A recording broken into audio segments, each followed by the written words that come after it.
పగబట్టిందా? ఒకటి తర్వాత ఒకటి వరుస భూకంపాలు దడపుట్టిస్తున్నాయి. 5 అంటే 5 గంటల్లోనే రెండోసారి భారీ భూకంపం వచ్చింది. మంగళవారం ఉదయం నేపాల్ కేంద్రంగా 7.1 తీవ్రతతో వచ్చిన భూకంపానికి వందలాది మంది చనిపోయారు. ఆ తర్వాత కేవలం 5 గంటల్లోనే అంటే ఉదయం 11 గంటల 30 నిమిషాల సమయంలో టిబెట్ కేంద్రంగా మరో భారీ భూకంపం వచ్చింది. దీని తీవ్రత 4.5గా రెక్టార్ స్కేల్పై నమోదైంది. నేపాల్ టిబెట్ సరిహద్దుల్లో 5 గంటల వ్యవధిలోనే 2 భారీ భూకంపాలు రావడంతో భారీ ఆస్తి, ప్రాణ నష్టం జరిగింది.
హన్మకొండ జిల్లా ఐనవోలు మండలం ఐనవోలులోని శ్రీ మల్లికార్జున స్వామి బ్రహ్మోత్సవాలు ఈ నెల 12వ తేదీన ప్రారంభమవుతున్న నేపథ్యంలో జాతర నిర్వహణపై సంబంధిత శాఖ అధికారులతో సమీక్ష సమావేశాన్ని నిర్వహించారు. ఈ సందర్భంగా ఎమ్మెల్యే కెఆర్ నాగరాజు మాట్లాడుతూ జాతరలో ఎలాంటి అవాంఛనీయ ఘటనలు చోటు చేసుకోకుండా పోలీస్ శాఖ పటిష్ట బందోబస్తు చర్యలు చేపట్టారని అన్నారు. వైద్య ఆరోగ్య శాఖ ఆధ్వర్యంలో జాతరలో వైద్య సేవలు అందించాలని, అంబులెన్స్లను అందుబాటులో ఉంచాలని అన్నారు. వివిధ ప్రాంతాల నుండి జాతరకు ప్రత్యేక బస్సులను నడిపించాలని ఆర్టీసీ అధికారులను ఆదేశించారు. మంత్రి కొండ సురేఖతో వీడియో కాల్ ద్వారా ఎమ్మెల్యే మాట్లాడుతూ జాతర అభివృద్ధికి 10 కోట్లు కావాలని అన్నారు. జాతర అభివృద్ధికి శాశ్వతంగా ఉండేలా సన్నపు గదులు, టాయిలెట్స్ తదితర వసతులను చేపట్టేందుకు నిధులు మంజూరు చేసి ఆలయ అభివృద్ధికి కృషి చేయాలని కోరారు. జాతరలో ప్లాస్టిక్ నియంత్రణకు చర్యలు చేపట్టాలని అన్నారు. ప్లాస్టిక్ నియంత్రణలో భాగంగా దుకాణదారులకు తెలియజేయాలని, ఎవరైనా ప్లాస్టిక్ కవర్లను విక్రయించినట్లయితే జరిమానా విధించాలని అన్నారు. వరంగల్ మేయర్ గుండు సుధారాణి మాట్లాడుతూ మేడారం తర్వాత జరిగే అతిపెద్ద జాతర ఐనవోలు మల్లికార్జున స్వామి జాతర అని, జాతరను అన్ని శాఖల అధికారులు సమన్వయంతో విజయవంతంగా నిర్వహించాలని అన్నారు. ఈ సందర్భంగా హన్మకొండ జిల్లా కలెక్టర్ ప్రావీణ్య మాట్లాడుతూ పారిశుద్ధ్య నిర్వహణ, చెత్త తరలింపులో గ్రేటర్ వరంగల్ మున్సిపల్ పంచాయతీ శాఖ అధికారులు ఎక్కడ కూడా సమస్య లేకుండా సమన్వయంతో పనిచేయాలని అన్నారు.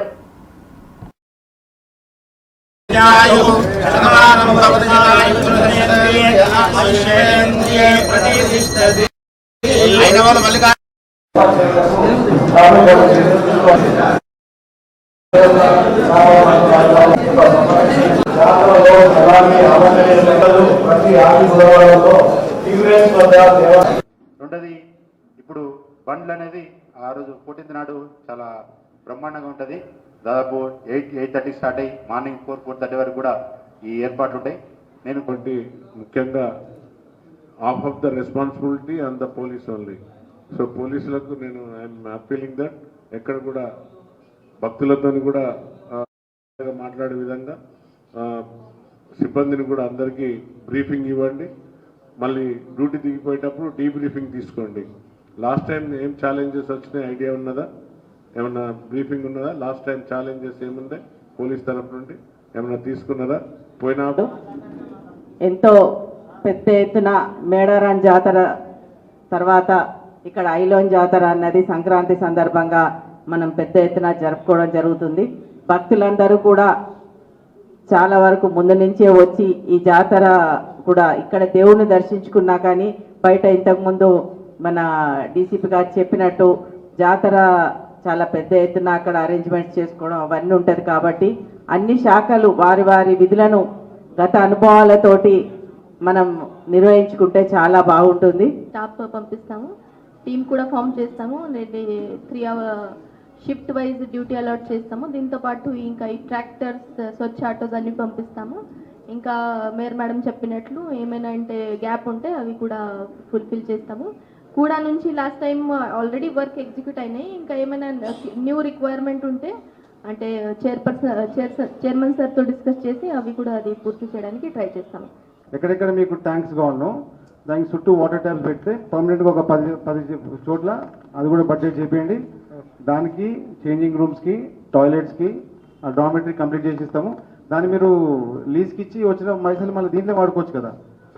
కానీ అది కాకుండా మిషన్ భగీరథ ద్వారా పూర్తి స్థాయిలో డ్రింకింగ్ వాటర్ కనుక వస్తే మనకు జాతరలో ప్రాబ్లం లేకుండా పోతుంది. ఎందుకంటే గతంలో నీటి ఇబ్బందితో చాలా ఇబ్బందులు అయ్యేది. ఆ పరిస్థితి మళ్ళీ రావద్దని దయచేసి ఆ డిపార్ట్మెంట్ వారిని ఒకసారి కోరుతా ఉన్నాం. అదేవిధంగా వరకు కూడా నీట్నెస్ మెయింటైన్ చేసుకోవాల్సిన బాధ్యత వాళ్ళకు ఉంటుంది. ఎక్కడైనా గుంటలు వాటర్ ఆగేటువంటి ప్లేస్లు ఏవైతే ఉంటే అవన్నీ కూడా మీరు గోరమని పోపించి మెయింటైన్ చేయమని చెప్పి అధికారులకు చెప్పగలరు. ముఖ్యంగా బస్ స్టాండర్స్ దగ్గర అయితే నీడ అనేది కంపల్సరీ ఉండాలి. అక్కడ తడకల్లో వేయాల్సిన అవసరం ఉంటుంది. మరి సైడ్ బోర్డ్ కూడా కంపల్సరీ పెట్టాలమ్మా. ఏవే ఎండిపోతుంది అనేది కూడా పెట్టాలి. చూడండి, అంటే అప్పటికప్పుడు కొంత గ్లూకోజ్ పెట్టి పంపించే పేషెంట్స్ ఉంటారు. కొందరినేమో హాస్పిటల్ తరలించాల్సి వస్తుంది. కానీ అక్కడ ఉన్న వాళ్ళను చూసుకోవడానికి కొంచెం ఒక 4-5 బెడ్స్ అయినా ఏర్పాటు చేసి వాళ్ళకు ఒక రెస్ట్ రూమ్ ప్లస్ ఒకటి వర్కింగ్ రూమ్ విత్ టాయిలెట్స్ ఉండి వాళ్ళకు సపరేట్ గా పోలీసు వాళ్ళకి కూడా. ఎందుకంటే 2 డిపార్ట్మెంట్స్ ఎక్కువ కాన్సన్ట్రేషన్ ఎక్కువగా ఉంటుంది. ఈ రోజు మనం రివ్యూ చేసుకునే డిపార్ట్మెంట్స్ లో మెయిన్ మనకి Panchayat Raj and GWMC side నుంచి శానిటేషన్ అనేది కరెక్ట్ గా ప్లాన్ చేసుకోండి. Required number of vehicles and man power అవ్వచ్చు. అండ్ అది క్లియరెన్స్ అనేది కూడా టైం టు టైం రెగ్యులర్ గా క్లియరెన్స్ ప్లాన్ చేసుకోండి. నెక్స్ట్ వచ్చేసి మెడికల్ సైడ్ నుంచి స్నేక్ బైట్స్ ఒకటి మెన్షన్ చేశారు. సో యాంటీవెనమ్ ఒకటి పొజిషన్ చేసుకోండి. అండ్ ఈఓ గారు చెప్పినట్టు దగ్గరున్న గవర్నమెంట్ హాస్పిటల్ ఏది దగ్గర వస్తుంది, ప్రైవేట్ హాస్పిటల్స్ ఏవి ఉన్నాయి ముందే అలర్ట్ చేసి పెట్టుకోండి. సో దట్ ఎమర్జెన్సీ కేసెస్లో అంబులెన్స్ని డైవర్ట్ చేయడానికి ఉంటుంది. కమింగ్ టు ఆర్డబ్ల్యూఎస్, మీరు వర్క్ ఇమీడియట్గా స్టార్ట్ చేసుకోండి.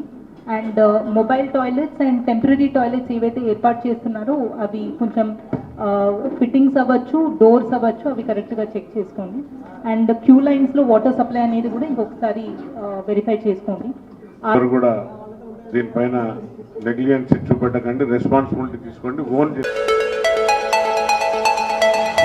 హనుమకొండ నుండి కేవలం 20 కిలోమీటర్ల దూరంలో మండలం గూడూరు విలేజ్ సమీపం పచ్చని చెట్ల మధ్యలో ప్రకృతి అందాలతో పొలాల మధ్యలో సాధన విలేజ్ రిసార్ట్ మీకోసం. Sadhana village resorts games room, playground, swimming pool, sound system, food supply, మీకు కావలసిన వస్తువులు 4 ఏసీ కాటేజ్లతో ఆహ్లాదకరమైన ప్రదేశంలో తీర్చిదిద్దాం. Sadhana lodge, AC, non AC room, Alankar centre, Hanumakonda సౌకర్యం కలదు. అతి తక్కువ ధరలతో మీ సాధన విలేజ్ రిసార్ట్స్ మీకు అందుబాటులో. వెంటనే బుక్ చేసుకోండి. 9949122072, 949485960915412612 వాట్సాప్ ద్వారా. అతి తక్కువ ధరలతో మీ సాధన విలేజ్ రిసార్ట్స్ మీకు అందుబాటులో.